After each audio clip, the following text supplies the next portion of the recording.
Good morning student, তোমরা সবাই দেখছো exam cracker YouTube channel. So আজকের ক্লাসে আমরা আলোচনা করব 2023 সালের কেপি কনস্টেবলের যে জিকেগুলো এসেছিলো সেগুলো সম্পর্কে। তো চলো ক্লাসটা স্টার্ট করা যাক। প্রথম কোশ্চেন হলো যে নিচের কোনটি তড়িৎ অবিশ্লেষ্য পদার্থ নয়। নিচের কোনটি কি বলেছে, তড়িৎ অবিশ্লেষ্য পদার্থ নয়। তো এবার দু ধরনের পদার্থ হয়, একটা হচ্ছে তড়িৎ বিশ্লেষ্য পদার্থ আর একটা হচ্ছে তড়িৎ অবিশ্লেষ্য পদার্থ। দু ধরনের হয়, একটা হচ্ছে তড়িৎ বিশ্লেষ্য পদার্থ আর একটা কি বললাম যে তড়িৎ অবিশ্লেষ্য পদার্থ। তড়িৎ বিশ্লেষ্য পদার্থ ওই পদার্থগুলোকে বলে যেই পদার্থগুলোকে জলে দ্রবীভূত করলে আয়ন তৈরি করে। তাহলে কি বললাম, যে পদার্থগুলোকে জলে দ্রবীভূত করলে কি করে, আয়ন তৈরি করে, সেগুলোকে তড়িৎ বিশ্লেষ্য পদার্থ বলে। যেরকম হচ্ছে সোডিয়াম ক্লোরাইড NaCl, সোডিয়াম ক্লোরাইডকে যদি আমরা জলে দ্রবীভূত করি তাহলে কি করবে, Na+ আর Cl মাইনাস। তাহলে সোডিয়াম ক্লোরাইডকে জলে দ্রবীভূত করলে কি করছে, আয়ন তৈরি করছে। কি আয়ন তৈরি করছে, একটা হচ্ছে Na+ আর একটা হচ্ছে Cl মাইনাস। এই Na+টাকে আমরা বলি ক্যাটায়ন।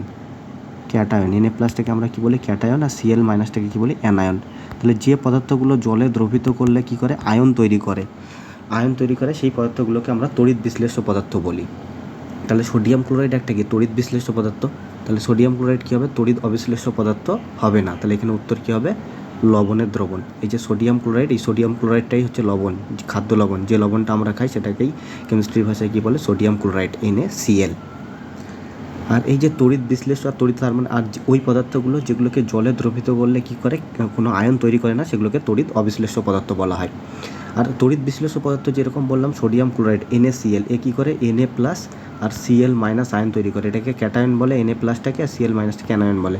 এটা যখন ক্যাটায়ন আর অ্যানায়ন তৈরি করবে তখন সেটার মধ্যে দিয়ে তড়িৎ প্রবাহিত হবে।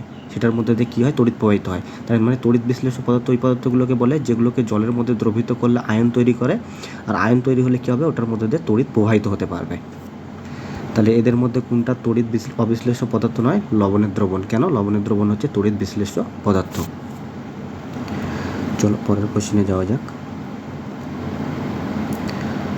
পরের কোশ্চেন হলো যে নিম্নলিখিত কোন বড় লাটকে ভারতের রেলপথ নির্মাণের পথিকৃৎ বলা হয়। তো ভারতের রেলপথ কে নির্মাণ করেছিল, লর্ড ডালহৌসি।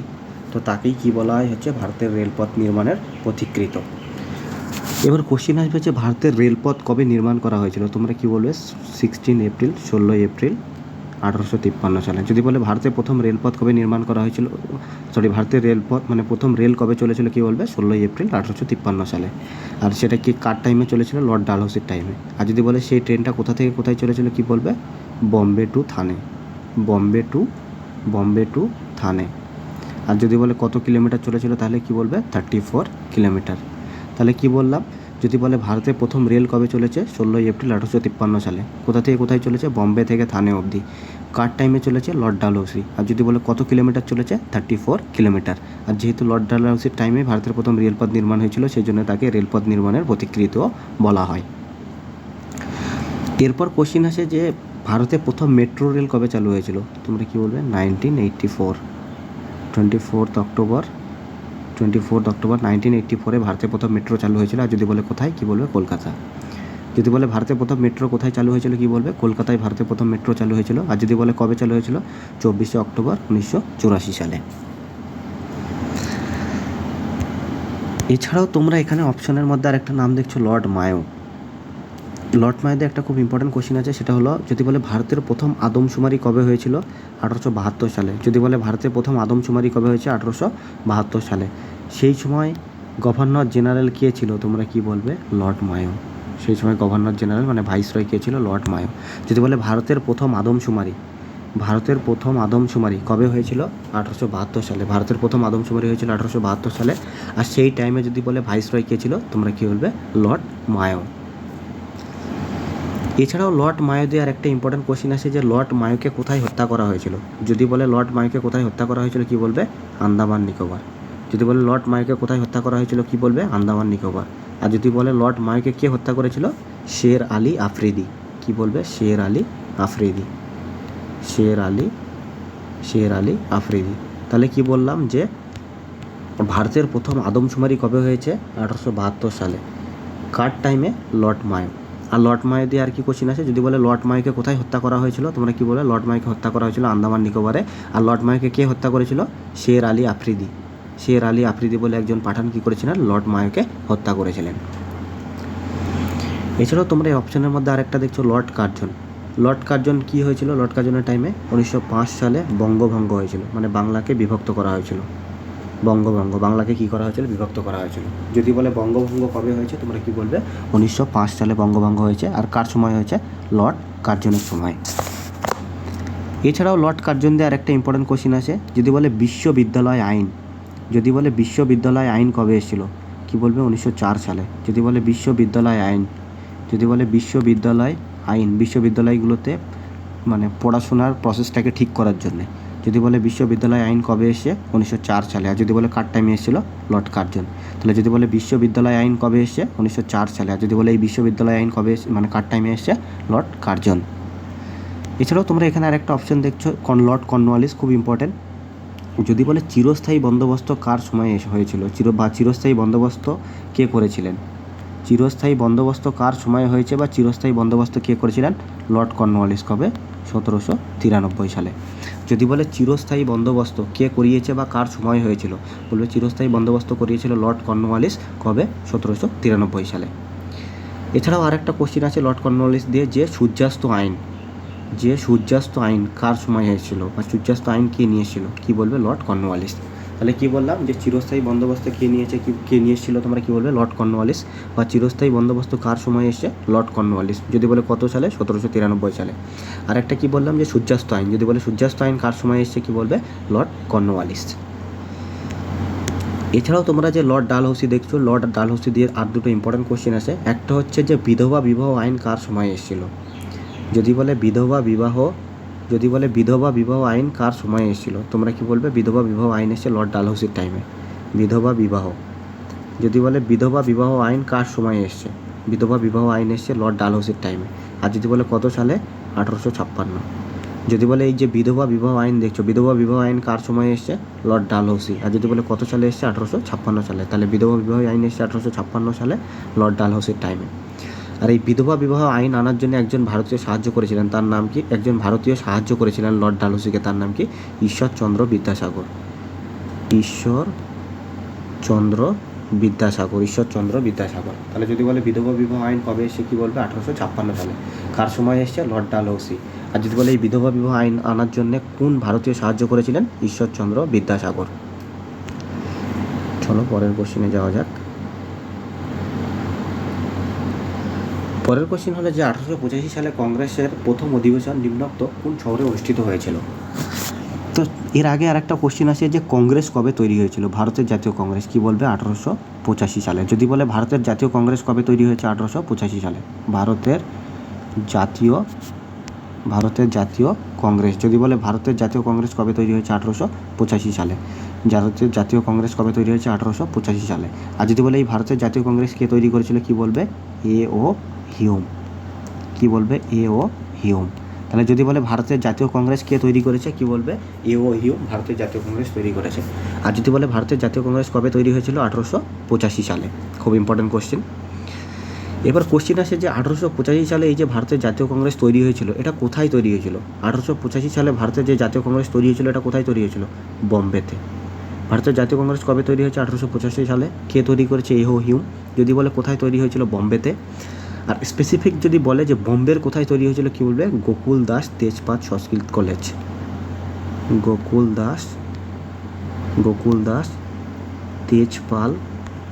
তেজপাল সংস্কৃত, গোকুল দাস তেজপাত সংস্কৃত কলেজ। তাহলে কি বললাম? যদি বলে ভারতের জাতীয় কংগ্রেস কবে তৈরি হয়েছে, কি বলবে? 1885 সালে। আর যদি বলে ভারতের জাতীয় কংগ্রেস কে তৈরি করেছিল? A.O. হিউম। আর যদি বলে ভারতের জাতীয় কংগ্রেস কোথায় তৈরি হয়েছিল? বোম্বেতে।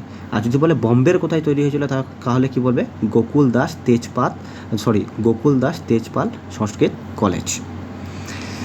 এবার এখানে কোশ্চেন এসেছে 1885 সালে জাতীয় কংগ্রেসের প্রথম অধিবেশন নিম্নোক্ত কোন শহরে হয়েছিল? তো এবার কংগ্রেসের সেশন প্রতি বছরই হয়। তো 1885 সালে কংগ্রেসের যে সেশনটা হয়েছিল, সেটা হয়েছিল বোম্বেতে। যদি বলে 1885 সালে কংগ্রেসের সেশন কোথায় হয়েছে, তোমরা কি বলবে? বোম্বেতে। 1885 সালে যে কংগ্রেসের সেশনটা হয়েছিল, সেটা কোথায় হয়েছে? বোম্বেতে। আর যদি বলে এই সেশনের সভাপতিত্ব কে করেছে, তোমরা কি বলবে? উমেশচন্দ্র ব্যানার্জি। তাহলে যদি বলে কংগ্রেসের প্রথম যে সেশনটা হয়েছিল, মানে প্রথম যে সভাটা হয়েছিল, সেই প্রথম সভার সভাপতিত্ব কে করেছে? উমেশচন্দ্র ব্যানার্জি। কংগ্রেসের যে প্রথম সভা হয়েছে সেই সভা সভাপতিত্ব কে করেছে? উমেশচন্দ্র ব্যানার্জি। আর যদি বলে কংগ্রেসের প্রথম সভাটা কবে হয়েছে? 1885 সালে। তাহলে কি বললাম? কংগ্রেসের প্রথম সভা হয়েছে 1885 সালে। যদি বলে কোথায় হয়েছিল? বোম্বেতে। আর যদি সভাপতিত্ব কে করেছিল বলে, তাহলে কি বলবে? উমেশচন্দ্র ব্যানার্জি। এছাড়াও তোমরা কলকাতা অপশন দেখছো, কংগ্রেসের দ্বিতীয় সভা কবে হয়েছে? 1886 সালে। কোথায় হয়েছে? কলকাতাতে। আর যদি বলে এই সভা সভাপতিত্ব কে করেছে, তোমরা কি বলবে? দাদাভাই নৌরোজি। দাদাভাই নৌরোজি। তাহলে কি বললাম? যদি বলে কংগ্রেসের দ্বিতীয় সভা বা 1886 সালের কংগ্রেসের সভা কোথায় হয়েছে? কলকাতাতে। আর যদি বলে সেই সভার সভাপতিত্ব কে করেছে? দাদাভাই নৌরোজি। এবার তাহলে কংগ্রেসের তৃতীয় সভা কবে হবে? 1887, প্রতি বছর হয়।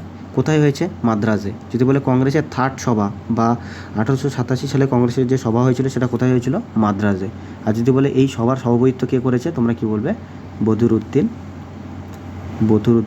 তৈয়বজি। বদরুদ্দিন তৈয়বজি। যদি বলে কংগ্রেসের তৃতীয় সভা কবে হয়েছে? 1887 সালে। আর যদি বলে এই সভাটা কোথায় হয়েছে, কি বলবে? মাদ্রাজ। আর যদি বলে এই সভার সভাপতিত্ব কে করেছে? বদরুদ্দিন তৈয়বজি। এছাড়াও যদি কোশ্চিন আসে যে কংগ্রেসের, ভারতীয় কংগ্রেসের প্রথম মুসলিম সভাপতি কে ছিল, তাও হবে বদরুদ্দিন তৈয়বজি। প্রথম মুসলিম সভাপতি, ভারতের জাতীয় কংগ্রেসের প্রথম মুসলিম সভাপতি। যদি কোশ্চিন আসে যে ভারতের জাতীয় কংগ্রেসের প্রথম মুসলিম সভাপতি কে ছিল, যদি কোশ্চিন আসে ভারতের জাতীয় কংগ্রেসের প্রথম মুসলিম সভাপতি কে ছিল, তাও উত্তর হবে বদিরুদ্দিন তৈয়বজি। আর যদি বলে বদিরুদ্দিন তৈয়বজি কোন সভায় সভাপতিত্ব করেছিলেন? মাদ্রাজ সভায়। আর যদি বলে কত সালে? 1887 সালে। তাহলে 1885 সালে যে প্রথম কংগ্রেসের প্রথম অধিবেশন নিম্নোক্ত কোন শহরে অনুষ্ঠিত হয়েছিল, কি বলবে? বোম্বেতে।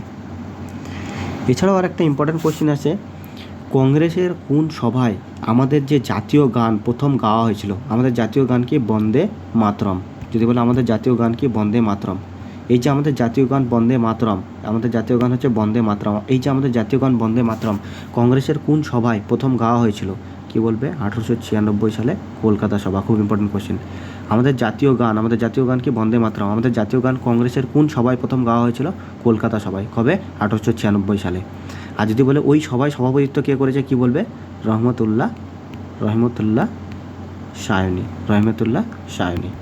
তাহলে যদি বলে ভারতের যে মানে আমাদের যে জাতীয় গান বন্দে মাতরম, এইটা কংগ্রেসের কোন অধিবেশনে প্রথম গাওয়া হয়েছিল? কলকাতা অধিবেশনে। আর যদি বলে সেই কলকাতা অধিবেশনটা কবে হয়েছিল? 1896 সালে। আর সেই অধিবেশনের সভাপতিত্ব কে করেছিল? রহমতুল্লাহ সায়নী। কে করেছিল? রহমতুল্লাহ সায়নী। এছাড়াও একটা ইম্পর্টেন্ট কোশ্চেন আছে, এই যে আমাদের যদি বলে আমাদের জাতীয় গান কি বলবে? বন্দে মাতরম। যদি বলে এই বন্দে মাতরম গানটি কে লিখেছিল, তোমরা কি বলবে? এই বন্দে মাতরম গানটি লিখেছিল বঙ্কিমচন্দ্র চট্টোপাধ্যায়। আমাদের জাতীয় গান কি? বন্দে মাতরম। আর যদি বলে আমাদের এই জাতীয় গান বন্দে মাতরম, এই গানটি কে লিখেছিল? বঙ্কিমচন্দ্র চট্টোপাধ্যায়। চলো পরের কোশ্চেনে যাওয়া যাক। পরের কোশ্চেন হলো যে শিখদের পঞ্চকার ধারণ করার নির্দেশ কোন ধর্মগুরু দেন? শিখদের এই যে কার ধারণ করার নির্দেশ দেন হচ্ছে গুরু গোবিন্দ সিং। শিখদের যে কার ধারণ করার নির্দেশ কোন ধর্মগুরু দেন? গুরু গোবিন্দ সিং। আর যদি বলে গুরু গোবিন্দ সিং কততম শিখ গুরু? 10তম শিখ গুরু। 10তম। যদি বলে গুরু গোবিন্দ সিং কততম শিখ গুরু? 10তম। আর এটা হচ্ছে শেষ শিখ গুরু ছিল। যদি বলে শেষ শিখ গুরু কে ছিলেন? গুরু গোবিন্দ সিং। যদি বলে শিখদের মোট 10টা গুরু ছিল, তার মধ্যে 10তম গুরু হচ্ছে গুরু গোবিন্দ সিং। যদি বলে শেষ শিখ গুরু কে ছিলেন, তোমরা কি বলবে? গুরু গোবিন্দ সিং। যদি বলে শেষ শিখ গুরু কে ছিল? গুরু গোবিন্দ সিং। কততম শিখ গুরু ছিল? 10তম। এছাড়াও তোমরা এখানে আর একটা অপশন দেখছো, গুরু তেগ বাহাদুর। যদি বলে গুরু তেগ বাহাদুর কততম শিখ গুরু ছিল? 9তম। যদি বলে গুরু তেগ বাহাদুর কততম শিখ গুরু ছিল? 9তম। আর এই গুরু তেগ বাহাদুরকেই মুঘল সম্রাট ঔরঙ্গজেব হত্যা করেছিল। যদি বলে গুরু তেগ বাহাদুর কততম শিখ গুরু ছিল, তোমরা কি বলবে? 9তম। আর যদি বলে এই যে গুরু তেগ বাহাদুরকে কে হত্যা করেছিল? গুরু তেগ বাহাদুরকে হত্যা করেছিল হচ্ছে মুঘল সম্রাট ঔরঙ্গজেব। এছাড়াও যদি কোশ্চিন আসে শিখ ধর্মের প্রবর্তককে, তোমরা কি বলবে? গুরু নানক। আর এই শিখদের প্রথম গুরু ছিল। যদি বলে শিখ ধর্মের প্রবর্তককে, তোমরা কি বলবে? গুরু নানক। যদি বলে শিখ ধর্মের প্রবর্তককে, তোমরা কি বলবে? গুরু নানক। গুরু নানক হচ্ছে শিখ ধর্মের প্রবর্তক, আর এই হচ্ছে শিখদের প্রথম গুরুও ছিল। শিখদের প্রথম গুরু হচ্ছে গুরু নানক। যদি বলে প্রথম শিখ গুরু কে ছিল? গুরু নানক প্রথম শিখ গুরু ছিল। প্রথম শিখ গুরু কে ছিল? গুরু নানক। আর গুরু নানক হচ্ছে শিখ ধর্মের প্রবর্তক। এছাড়াও জিজ্ঞেস করে শিখদের ধর্মগ্রন্থের নাম কি, কি বলবে? শিখদের ধর্মগ্রন্থের নাম হচ্ছে আদি গ্রন্থ বা গুরু গ্রন্থ সাহিব, গুরু গ্রন্থ সাহিব। যদি বলে শিখদের ধর্মগ্রন্থের নাম কি, কি বলবে? আদি গ্রন্থ বা গুরু গ্রন্থ সাহিব। শিখদের ধর্মগ্রন্থের নাম কি? শিখদের ধর্মগ্রন্থের নাম হচ্ছে আদি গ্রন্থ বা গুরু গ্রন্থ সাহিব, শিখদের ধর্মগ্রন্থের নাম। আর যদি বলে এই আদি গ্রন্থ বা গুরু গ্রন্থ সাহিবটাকে কে কম্পাইল করেছিল, কি বলবে? গুরু অর্জুন দেব, গুরু অর্জুন দেব, গুরু অর্জুন দেব। গুরু অর্জুন দেব কততম শিখ গুরু ছিল? পঞ্চম। তাহলে কি বললাম? শিখদের ধর্মগ্রন্থের নাম কি? আদি গ্রন্থ বা গুরু গ্রন্থ সাহিব। আর যদি বলে এই গুরু গ্রন্থ সাহিবটাকে কে কম্পাইল করেছিল বা কে লিখেছিল, তোমরা কি বলবে? গুরু অর্জুন দেব। কততম শিখ গুরু ছিল? পঞ্চম। এছাড়াও পরীক্ষায় কোশ্চিন আসে যে স্বর্ণ মন্দির কোথায় অবস্থিত? তোমরা সবাই জানো পাঞ্জাবে। স্বর্ণ মন্দির কোথায় অবস্থিত? পাঞ্জাব। যদি বলে স্বর্ণ মন্দির কোথায় অবস্থিত? পাঞ্জাব। এই স্বর্ণ মন্দিরের আরেক নাম হচ্ছে হারমিন্দর সাহিব, হারমিন্দর সাহিব। স্বর্ণ মন্দিরেরই আরেক নাম কি? হারমিন্দর সাহিব। এই যে স্বর্ণ মন্দির দেখছো, এই স্বর্ণ মন্দিরেরই আরেক নাম কি? হারমিন্দর সাহিব। এটা কোথায় অবস্থিত? পাঞ্জাবে। যদি বলে এই স্বর্ণ মন্দির বা এই যে হারমিন্দর সাহিব যে পাঞ্জাবে অবস্থিত, এটাকে কে তৈরি করেছিলেন, কি বলবে? গুরু অর্জুন দেব। কে তৈরি করেছিল, কি বলবে? গুরু অর্জুন দেব।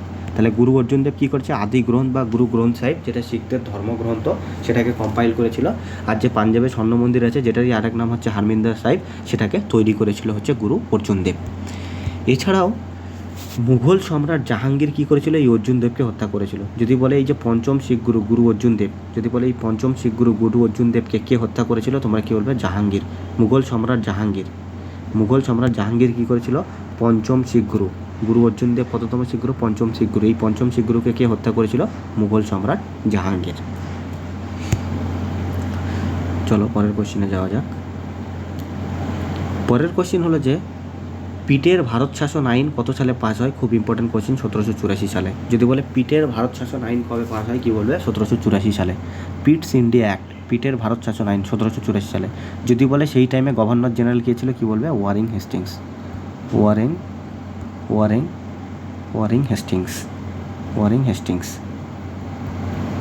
Warren Hastings. যদি বলে পিটের ভারত শাসন আইন কত সালে পাস হয়? 1784 সালে। পিটের ভারত শাসন আইন পাস হয় 1784 সালে। খুব ইম্পর্টেন্ট কোশ্চেন, পিটের ভারত শাসন আইন কবে পাস হয়? 1784 সালে। আর যদি বলে কার টাইমে পাস হয়েছিল? ওয়ারেন হেস্টিংসের টাইমে, গভর্নর জেনারেল। এছাড়াও 1784 সালের একটা ইম্পর্টেন্ট যে এশিয়াটিক সোসাইটি, যদি বলে এশিয়াটিক সোসাইটি কবে তৈরি হয়েছে, কি বলবে? 1784 সালে এশিয়াটিক সোসাইটি। যদি বলে এশিয়াটিক সোসাইটি কবে তৈরি হয়েছে, এশিয়াটিক সোসাইটি তৈরি হয়েছে 1784 সালে। আর যদি বলে এশিয়াটিক সোসাইটি কে তৈরি করেছে? William Jones.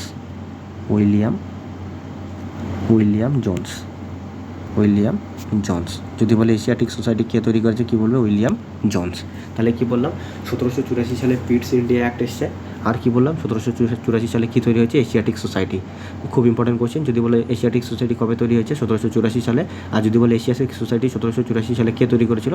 William Jones. এছাড়াও এখান থেকে আরেকটা কোশ্চেন আসে যে 1780 সালে ভারতের প্রথম সংবাদপত্র কি নাম? বেঙ্গল গ্যাজেট। যদি বলে ভারতের প্রথম সংবাদপত্রের নাম কি, কি বলবে? বেঙ্গল গ্যাজেট। কবে পাবলিশ করা হয়েছিল? 1780 সালে। আর যদি বলে কে পাবলিশ করেছিল, কি বলবে? Hicky, James Hickey. তাহলে যদি বলে ভারতের প্রথম নিউজ পেপারের নাম কি, কি বলবে? বেঙ্গল গ্যাজেট। ভারতের প্রথম নিউজ পেপারের নাম কি? সংবাদপত্র। যদি বলে ভারতের প্রথম সংবাদপত্র বা নিউজ পেপারের নাম কি? বেঙ্গল গ্যাজেট। আর যদি বলে এটা কবে পাবলিশ করা হয়েছিল? 1780 সালে। আর যদি বলে কে পাবলিশ করেছিল, কি বলবে? James Hickey. কে পাবলিশ করেছিল? James Hickey. তাহলে ভারতের প্রথম সংবাদপত্র বা নিউজ পেপার হলো বেঙ্গল গ্যাজেট। 1780 সালে কে পাবলিশ করেছিল? James Hicky. এছাড়াও আরেকটা ইম্পর্টেন্ট কোশ্চেন আছে যে ভগবদ গীতাকে ইংলিশে কে ট্রান্সলেট করেছে? ভগবদ গীতাকে ইংলিশে, যদি বলে ভগবদ গীতাকে ইংরেজি থেকে ট্রান্সলেট করেছে, তোমরা কি বলবে? ইংরেজি থেকে ট্রান্সলেট করেছে হচ্ছে চার্লস উইলকিন্স।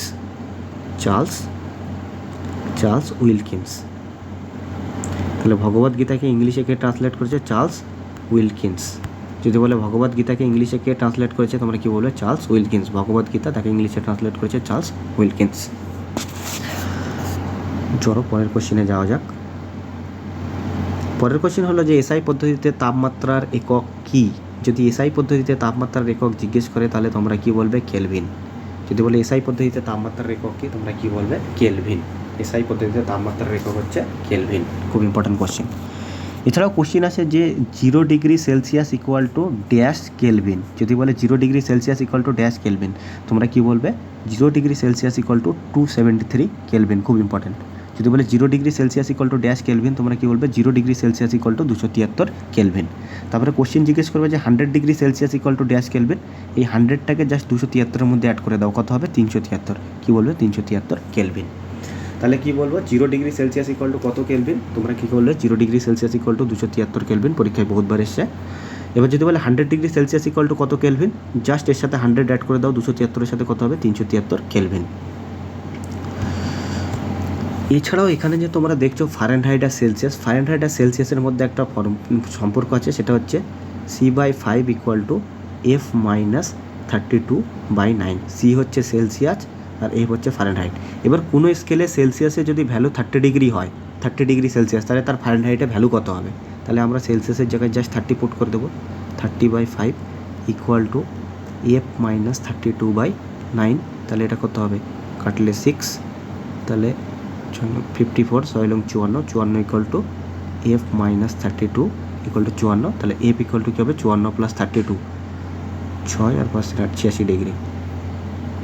তাহলে কোনো সেলসিয়াস স্কেলের ভ্যালু যদি সেলসিয়াসের কোনো একটা তাপমাত্রা যদি 30 ডিগ্রি সেলসিয়াস হয়, তাহলে ফারেনহাইট স্কেলে ওই তাপমাত্রা কত হবে 86 ডিগ্রি ফারেনহাইট। যদি বের করতে বলে কীভাবে বের করবে, C/5 ইকুয়াল টু F-32/9। আর যদি বলে কোথাও যদি 50 ডিগ্রি সেলসিয়াস থাকে, 50 ডিগ্রি সেলসিয়াস, সেটাকে যদি কেলভিন স্কেলে বের করতে বলে কী করবে, 273 যোগ 50 করে দেবে ডাইরেক্টলি, এত কেলভিন। তাহলে কী হবে 3 7 5 323 কেলভিন। ডাইরেক্টলি এর সাথে কী করবে 273 অ্যাড করে দেবে। এছাড়াও আরও অনেক ইউনিট আছে যাদের হচ্ছে এসআই ইউনিট, আরও অনেক আছে যেগুলোর এসআই ইউনিট জিজ্ঞেস করে। যেরকম জিজ্ঞেস করবে কম্পাঙ্ক, যদি জিজ্ঞেস করে কম্পাঙ্কের এসআই ইউনিট কী, তোমরা কী বলবে কম্পাঙ্কের এসআই ইউনিট হচ্ছে হার্জ। যদি জিজ্ঞেস করে কম্পাঙ্কের এসআই ইউনিট কী বলবে হার্জ। এছাড়াও জিজ্ঞেস করে যে চাপ, যদি বলে চাপের এসআই ইউনিট কী, যদি চাপের এসআই ইউনিট বলে তোমরা কী বলবে পাস্কাল। তাহলে যদি বলে চাপের এসআই ইউনিট কি, তোমরা কি বলবে পাস্কাল। আর যদি বলে কম্পাঙ্কের এসআই ইউনিট কি, তোমরা কি বলবে হার্জ। এছাড়াও জিজ্ঞেস করে কার্য, শক্তি ও তাপ, কার্য, শক্তি ও তাপ এর এসআই ইউনিট কি জুল। তিনটারই একই ইউনিট হয়। যদি বলে কার্যের একক কি, তোমরা কি বলবে জুল। যদি বলে শক্তির একক কি, তোমরা কি বলবে জুল। আর যদি বলে তাপের একক কি, তোমরা কি বলবে জুল। শক্তির এককও জুল, তাপের এককও জুল, কার্যের এককও জুল, কার্যের এককও জুল। এছাড়াও আরেকটা ইম্পর্টেন্ট কোশ্চেন আছে যে রোধের একক কী। যদি পরীক্ষায় জিজ্ঞেস করে তোমাদেরকে রোধের একক কী, কী বলবে রোধের একক হচ্ছে ওহম।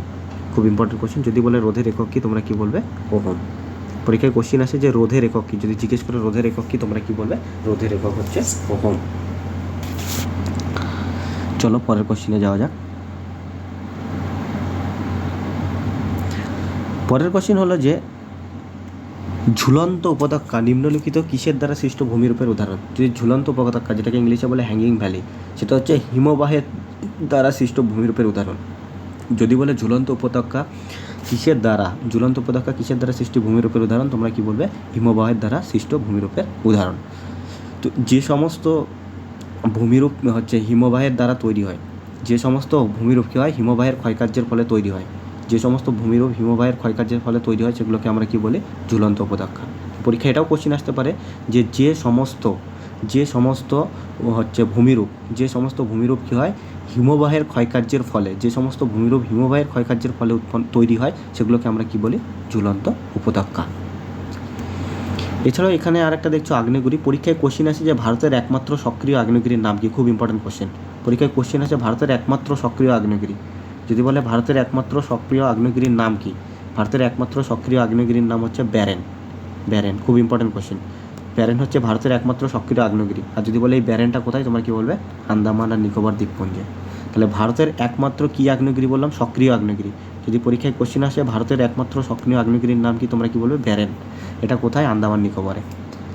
এছাড়াও আরেকটা কোশ্চেন আছে যে ভারতের একটি সুপ্ত আগ্নেয়গিরির উদাহরণ। এটা তো বললাম সক্রিয় ব্যারেন, সেটা কোথায়, আন্দামান নিকোবর। আর যদি বলে সুপ্ত আগ্নেয়গিরি, ভারতের একটি সুপ্ত আগ্নেয়গিরির উদাহরণ দাও, তোমরা কি বলবে ভারতের একটা সুপ্ত আগ্নেয়গিরির উদাহরণ হচ্ছে নারকন্ডাম। যদি বলে ভারতের একটা সুপ্ত আগ্নেয়গিরির উদাহরণ দাও, তোমরা কি বলবে ভারতের একটা সুপ্ত আগ্নেয়গিরির উদাহরণ হলো নারকন্ডাম। নারকন্ডাম হলো ভারতের একটা সুপ্ত আগ্নেয়গিরি। চলো পরের কোশ্চেনে যাওয়া যাক। পরের কোশ্চেন হলো যে কেন্দ্রীয় সরকারকে আইন বিষয়ক পরামর্শ দেওয়ার জন্য ভারতীয় সংবিধানের কোন পদটি তৈরি করা হয়েছে? তো আমাদের যে কেন্দ্রীয় সরকার থাকে, ধরো আমাদের প্রধানমন্ত্রী বা তার সঙ্গে যে কাউন্সিল অফ মিনিস্টার থাকে, যে মন্ত্রী পরিষদ থাকে, তাদের যদি আইন বিষয়ে কোনো পরামর্শ নিতে হয় তারা কার কাছ থেকে নেবে? Attorney general of India. কার কাছ থেকে নেবে? Attorney general of India. এবার পরীক্ষায় কোশ্চেন আছে যে অ্যাটর্নি জেনারেল অফ ইন্ডিয়া ভারতের কত নম্বর অনুচ্ছেদ, সংবিধানের কত নম্বর অনুচ্ছেদে আছে? তোমরা কী বলবে? 76 নম্বর। 76। যদি বলে অ্যাটর্নি জেনারেল সম্পর্কে ভারতের সংবিধানের কত নম্বর অনুচ্ছেদে আছে? 76 নম্বর অনুচ্ছেদ। ভারতের সংবিধানের 76 নম্বর অনুচ্ছেদে কী আছে? অ্যাটর্নি জেনারেল অফ ইন্ডিয়া সম্পর্কে লেখা আছে। আর যদি বলে বর্তমান টাইমে ভারতের অ্যাটর্নি জেনারেলকে, তোমরা কী বলবে? আর ভেঙ্কট রামনি। আর ভেঙ্কট রামনি। বর্তমান টাইমে ভারতের অ্যাটর্নি জেনারেলকে তোমরা কী বলবে? আর ভেঙ্কট রামনি বর্তমান টাইমে ভারতের অ্যাটর্নি জেনারেল। এছাড়াও এখানে আরেকটা অপশন দেখছো যে সুপ্রিম কোর্টের প্রধান বিচারপতি। যদি বলে বর্তমান টাইমে সুপ্রিম কোর্টের প্রধান বিচারপতির নাম কি? কী বলবে? যশবন্ত চন্দ্রচূড়। যদি বলে কততম? কী বলবে? 50। যশবন্ত চন্দ্রচূড়। যদি বলে কততম? কী বলবে? 50তম। যদি বলে সুপ্রিম কোর্টের প্রধান বিচারপতির নাম কি? বর্তমানে সুপ্রিম কোর্টের, বর্তমান টাইমে এটা, যদি বলে বর্তমানে সুপ্রিম কোর্টের প্রধান বিচারপতি কে, বা বর্তমান টাইমে CGI, chief justice of India, ভারতের প্রধান বিচারপতি, একই ব্যাপার। যদি বলে বর্তমান টাইমে সুপ্রিম কোর্টের প্রধান বিচারপতির নাম কি, বা বর্তমান টাইমে ভারতের প্রধান বিচারপতির নাম কি, তোমরা কি বলবে? যশবন্ত চন্দ্রচূড়। আর যদি বলে এই যশবন্ত চন্দ্রচূড় কত নাম্বার বিচারপতি, তোমরা কি বলবে? 50। আর যদি বলে সুপ্রিম কোর্টের প্রথম প্রধান বিচারপতি কে ছিল, ভারতের সুপ্রিম কোর্টের প্রথম প্রধান বিচারপতি কে ছিল, তোমরা কি বলবে?